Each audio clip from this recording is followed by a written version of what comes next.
इस वीडियो में हम बात करेंगे स्टूडेंट्स 2011 एडवांस का प्रॉब्लम जो कि कॉम्प्लेक्स नंबर और मैट्रिक्स के कॉम्बिनेशन से बना है। ठीक है, तो क्वेश्चन क्या है? क्वेश्चन है कि let omega is not equal to 1 be a cube root of unity. Cube root of unity है ओमेगा। ठीक है, cube root of unity omega equal to 1 नहीं है, मतलब ओमेगा और ओमेगा स्क्वायर है, ओमेगा एंड ओमेगा स्क्वायर है। Cube root of unity में 1 ओमेगा और ओमेगा स्क्वायर आता है, 1 नहीं है, तो मतलब ये दो में से कोई एक है। एक तो ये बात। ओके, एंड एस, ये जो एस है, S be the set of all non singular matrix. Okay, S में नॉन सिंगुलर मैट्रिक्स है सेट में, मतलब S is the set of, कैसा है ये? S is the set of all matrix से X, all matrix X such that X is non singular, मतलब इसका डिटर्मिनेंट जीरो नहीं आना चाहिए। ठीक है, ये बोलता है S is the set of all non singular matrix. ठीक है, और उनका फॉर्म कैसा है? वो ऐसा है 1 AB omega 1C omega square omega 1, मतलब एक्स जो है वो इस फॉर्म में है। करेक्ट है, इस फॉर्म में है। इसका ये मतलब हो गया कि अगर इस मैट्रिक्स का डिटर्मिनेंट निकालो, इसका 1AB omega 1C omega square omega और ये 1, इसका मैं डिटर्मिनेंट निकालूँ तो ये नॉन जीरो होना चाहिए। ठीक है, ओके। और ए बी सी क्या है? आइदर ओमेगा है या ओमेगा स्क्वायर है। ठीक है, ए बी सी, ए की वैल्यू या तो ओमेगा होगी या ओमेगा स्क्वायर होगी, लाइक दैट बी और सी। तो क्वेश्चन देखिए, let omega not equal to 1 be a cube root of unity and S be the set of all non singular matrices of the form. ठीक है, ये form का matrices है जिसमें A B C या तो ओमेगा होगा या ओमेगा स्क्वायर होगा। तो number of distinct matrices in S find out करना है कि एस में ऐसे कितने नॉन सिंगुलर मैट्रिक्स होंगे। ठीक है, तो इस क्वेश्चन को कैसे करेंगे? तो ये डिटर्मिनेंट को इवैल्यूएट कर लो। ये डिटर्मिनेंट क्या हो जाएगा? दिस गिव्स 1 इंटू, ये हो जाएगा 1 माइनस ओमेगा सी, माइनस ए करेंगे तो ये हो जाएगा ओमेगा माइनस ओमेगा स्क्वायर सी, प्लस बी, बी करेंगे तो omega square minus omega square, तो ये तो जीरो हो जाएगा। Omega square minus omega square, this is non zero होना चाहिए। तो अब ये फाइनली कितना बचा?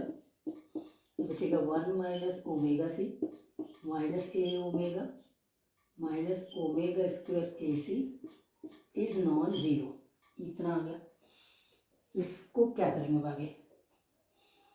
अच्छा, एक काम करो, फैक्टराइजेशन हो सकता है। यहाँ से हम ए को कॉमन ले लेते हैं, 1 माइनस ओमेगा सी माइनस ए और ओमेगा बाहर ले लिया तो यहाँ बचेगा 1 और यहाँ बचेगा प्लस सी, ओमेगा सी नॉन जीरो है ना, प्लस सी नहीं बचेगा। अच्छा, यहाँ प्लस आएगा ना, माइनस ए ओमेगा और ये प्लस ओमेगा स्क्वायर सी, तो यहाँ बचेगा 1 माइनस ओमेगा सी। मतलब आपने देखो ये डिटर्मिनेंट को इवेल्यूएट किया और यहाँ से आपने ए ओमेगा को बाहर लिया तो माइनस ए ओमेगा बाहर लिया तो यहाँ बचेगा 1, माइनस ए ओमेगा बाहर लिया तो यहाँ बचेगा माइनस ओमेगा सी। तो फिर अब ये 1 माइनस ओमेगा सी और 1 माइनस ओमेगा सी भी एक फैक्टर हो जाएगा, तो 1 माइनस ओमेगा सी इंटू, ठीक है, 1 माइनस ए ओमेगा, ये दो फैक्टर्स मिलेंगे नॉन जीरो। ठीक है, अब तो बढ़िया हो गया ये क्वेश्चन। हमको ए बी और सी की वैल्यू निकालनी है, तो यहाँ से मुझे क्या मिलेगा? ए बी सी की वैल्यू निकालनी है तो बहुत सिंपल हो गया, मतलब C is not equal to omega 1 by omega, यही होगा। 1 minus omega C is not equal to zero, तो C not equal to 1 upon omega, मतलब 1 अपॉन ओमेगा है मतलब ये ओमेगा स्क्वायर तो नहीं है, सी ओमेगा स्क्वायर नहीं, क्योंकि 1/ओमेगा किसके बराबर होता है, ओमेगा स्क्वायर। लेकिन सी और ए और बी ये तीनों या तो ओमेगा या तो ओमेगा स्क्वायर है, तो ये बोलता है सी नॉट इक्वल टू 1/ओमेगा, मतलब सी ओमेगा स्क्वायर तो नहीं है, 1/ओमेगा ओमेगा स्क्वायर होता है। इसका ये मतलब हो गया कि सी ओमेगा होगा। देखिए ओमेगा या ओमेगा स्क्वायर में से दो ही वैल्यू ले रही है, ओमेगा स्क्वायर नहीं है तो ओमेगा होगा। और फिर सेम चीज़ यहाँ से भी आ जाएगा, ए भी क्या हो जाएगा, ओमेगा हो जाएगा, एकदम सिमिलर है। सी और ए ने तो वैल्यू ले लिया ओमेगा और ओमेगा स्क्वायर। अब देखो बी, इस डिटरमिनेंट में बी का कोई रोल नहीं आ रहा है, करेक्ट है, बी यहाँ से वैनिश हो जाता है, बी यहाँ से वैनिश हो जाता है, तो बी का कोई रोल नहीं है। तो इसीलिए बी क्या क्या आ सकता है, बी आपके पास में या तो ओमेगा होगा तो भी चलेगा, बी या तो ओमेगा स्क्वायर होगा तो भी चलेगा, करेक्ट है।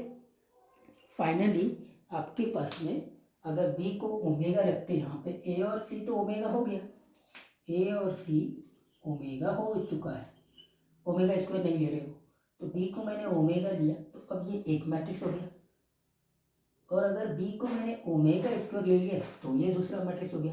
ये दोनों मैट्रिक्स इस कंडीशन को सेटिस्फाइड कर रहे हैं, तो इसका मतलब यहाँ पे total number of matrix S में जो होंगे वो 2 होंगे।